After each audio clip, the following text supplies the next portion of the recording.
So what does all of this mean for the U.S. economy? We have Dr. Kevin Egan, an economics professor at the University of Toledo, with us today to break it all down. So as we see more and more companies catering to entry-level jobs, raising wages, what do you think this means for the economy? Yeah, we're in really a new situation. It is really companies have had the upper hand for the past few decades, and this is the first time we're in a situation where the common worker has the upper hand. And we did have massive assistance given during the pandemic that helped common workers in this situation, and now we have a little bit of lots of extra demand being spent, and so people are out spending money. And many of these workers in service were laid off, and now they're in that situation when the pandemic started and companies cut back and laid off a lot of service workers. Now these workers are in the situation to reevaluate their lives and be like, do I want to go back at that job with low pay, not for sure hours, and so a lot of uncertainty, not a lot of benefits. And so they're taking this as an opportunity to look, compare jobs and see what it is they want to come back to. Women's labor force participation is at the lowest it's been since the 1980s. So the pandemic has been particularly hard on women.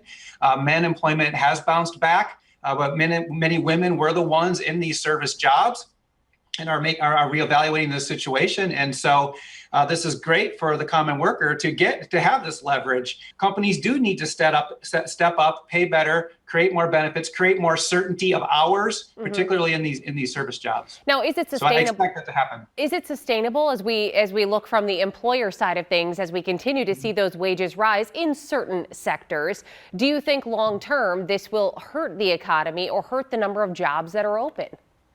Absolutely not.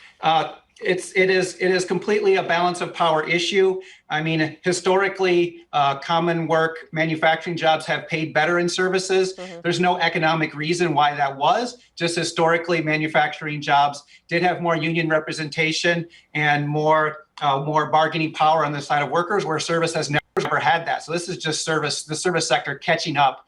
This is just a new equilibrium where companies are going to be in a situation of sharing more of that profits with workers. We will all just pay a little bit more when we go out to fast food or when we go to the store.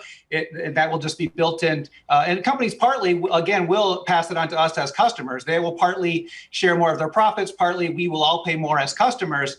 But it'll just be a new equilibrium that'll work out. And this is us reaching a new equilibrium like many other developed countries already are in. Okay, so you don't think that there's going to be that trickle down where it's going to cause people to spend less money or anything like that when it comes to us absorbing some of those costs for the goods?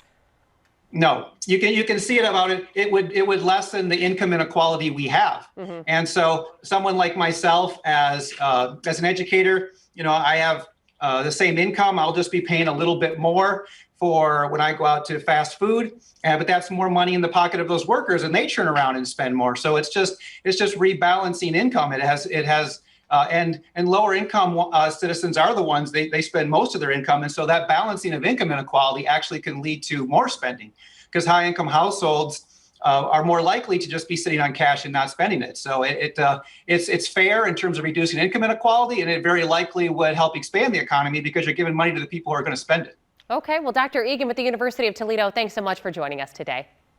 Yeah, thanks. Anytime.